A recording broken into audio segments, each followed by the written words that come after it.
মা, এই শাড়িটা বৌদিকে দেবে। ঠিক আছে মনা, আর ওকে বলে দেবে এই শাড়িটা পরে যেন ও আমার ননদের বিয়েতে যায়, নইলে ও 200 টাকা দামের শাড়ি পরে আমার ননদের বিয়েতে চলে যাবে। বৌমা, ও বৌমা। হ্যাঁ মা, এই নাও শাড়িটা।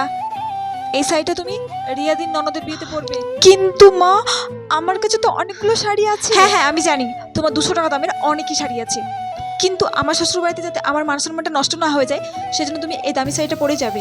বৌমা, এক গ্লাস জল নিয়ে এসো তো। এই নাও মা। তুমি জানো না যে আমি গরম জলে ওষুধ খাই, আর তুমি ঠান্ডা জল নিয়ে এসেছো। যাও কি গরম জল নিয়ে এসো।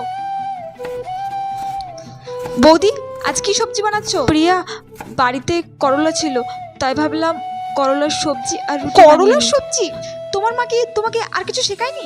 করলার সবজি তো বানাবে, গরিব ঘর থেকে এসেছো যে। আর যখনই দেখি করলা নইলে ভেন্ডি, তোমরা গরিবরা এই সবজি ছাড়া আর কিছুই বানাতে পারো না।